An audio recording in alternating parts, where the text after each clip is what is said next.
Hello students, आज हम लोग संस्कृत में संधियाँ, ऑलरेडी मेरा एक वीडियो पड़ा हुआ है, उसमें हम काफ़ी संधियाँ आपको पढ़ा चुके हैं।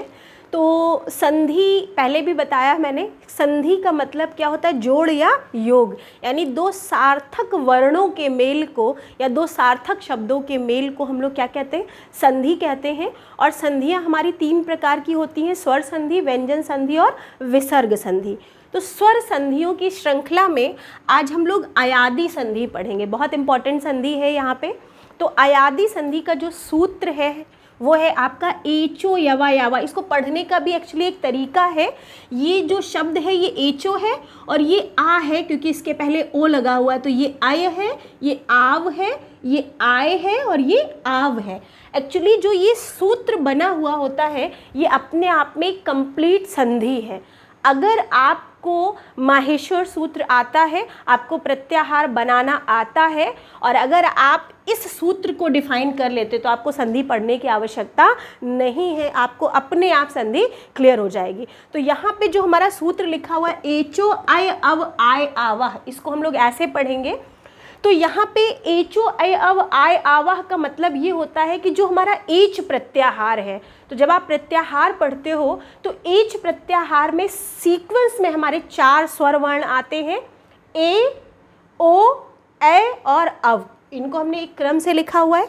चूँकि हम लोग स्वर संधि पढ़ रहे हैं तो दूसरी तरफ भी हमारे स्वर ही होने चाहिए, यानी प्रथम पद के अंत में अगर हमारा ए, ओ, ऐ, अव स्वर है और दूसरे पद के प्रारंभ में भी हमारा कोई स्वर लगा हुआ है, तो हमारा जो क्रमशः परिवर्तन होता है वो हमारा ए किस में बदल जाता है, ऐ में, ओ हमारा किस में बदल जाता है, अव में, ऐ किस में बदल जाता है, आय में, और अ किस में बदल जाता है, आव में बदल जाता है।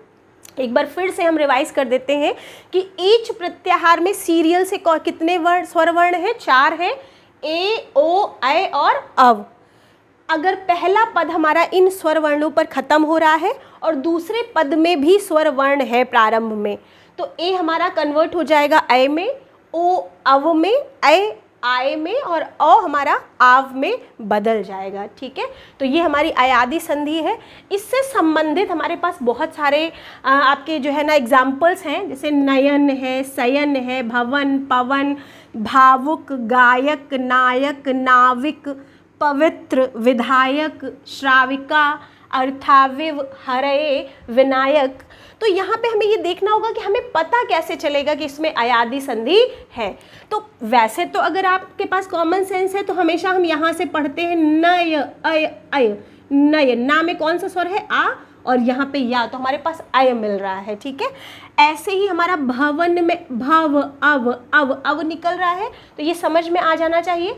अगर आपको फिर भी नहीं समझ में आता है तो सबसे एप्रोप्रिएट जो तरीका है आपका, हम इन शब्दों का वर्ण विच्छेद करके देख लेंगे। देखिए, टेट और सुपर टेट में टाइम की कोई कमी नहीं होती है, आपको फोकस करना है कि हम जो भी क्वेश्चन अटेम्प्ट कर रहे हैं उसमें कहीं भी कोई गलती ना हो, क्योंकि एक एक नंबर की वैल्यू है वहाँ पर।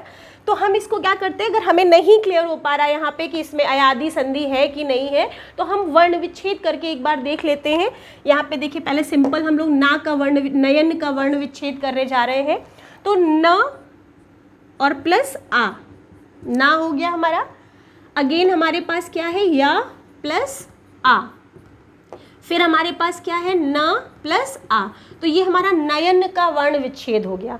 और अब हमने क्या देखा कि हमको क्या चीज़ ऐसी मिल रही है जो यहाँ पे आ रही है, तो हमारे पास ऑप्शन में क्या है, आय। इतना क्लियर है, यानी हमको क्या मिल गया, आय। यहाँ से सबको समझ में आ गया।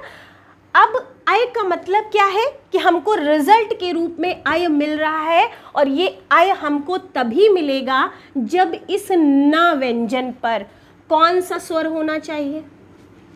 हमारा आय हमको कब मिलेगा, जब न व्यंजन पे हमारा कौन सा स्वर होगा, ए। तो देखिए यहाँ पे हमने क्या लिख दिया, ने। ठीक है, अब ए के बदले हमको क्या मिला है, आय, तो ये तो हम लिखेंगे नहीं, दूसरी तरफ भी हमारा स्वर होना चाहिए। तो इन शब्दों को जोड़ दीजिए, क्या बचेगा हमारे पास, अन। तो नयन का जो संधि विच्छेद होगा वो क्या होगा, ने प्लस अन। इतना क्लियर है। सयन देखिए बिल्कुल सेम है, वो आप लोग बना लीजिएगा। एक बार भवन मैं दिखा दे रही हूँ, भ प्लस आ हमारा कंप्लीट भा हो गया, फिर व प्लस आ वा हो गया, और फिर ना प्लस आ, ये हमारा भवन का वर्ण विच्छेद हो गया। और आपने क्या देखा कि यहाँ पर हमको क्या मिल रहा है, अव। अब अगर रिजल्ट के रूप में आपको अव मिल रहा है तो इसका मतलब इस भा व्यंजन पर कौन सा स्वर होना चाहिए, ओ। क्लियर है? तो यहाँ पे हमारे पास क्या हो गया, भो, और ओ के बदले ही हमको अव मिला है तो इसको हम छोड़ देंगे, दूसरी तरफ भी हमारा स्वर होना चाहिए, तो भो प्लस अन, ये हमारा क्या हो गया, भवन हो गया। इतना क्लियर है? यहाँ पे कोई डिफिकल्ट हो तो मैं देख लेती हूँ। जैसे भावुक है, आपको भावुक का अगर संध विच्छेद करना है या वर्ण विच्छेद करना है तो एक बार हम लोग इसका वर्ण विच्छेद देख लेते हैं। तो सबसे पहले आप लोग बताएंगे भा व्यंजन प्लस बड़ा आ स्वर है, तो हमारा भा बन गया। फिर क्या है हमारा, वा व्यंजन प्लस ऊ स्वर लगा हुआ है वा में, ठीक है। और फिर हमारे पास क्या है, का व्यंजन प्लस आ, तो ये हमारा क्या है, भावुक का वर्ण विच्छेद है। अब देखिए आपको क्या मिल रहा है, आव, आव। अब आव का मतलब क्या है कि उस भा व्यंजन पर कौन सा स्वर होना चाहिए, औ। क्लियर है ना? यानी आव हमको तभी मिलेगा जब उसके पहले आने वाले व्यंजन पर हमारा कौन सा स्वर होगा, औ स्वर होगा। तो यहाँ पे क्या हो गया, भव। औ के बदले हमको आव मिला है तो इसे मुझे वैसे ही छोड़ देना है, दूसरी तरफ भी स्वर होना चाहिए, कंडीशन है हमारी स्वर संधि की। तो हमारे पास क्या बच रहा है, उक। क्लियर हो गया? तो भावुक का हमारा जो संधि विच्छेद है वो क्या है, भव प्लस उक। क्लियर है सभी को?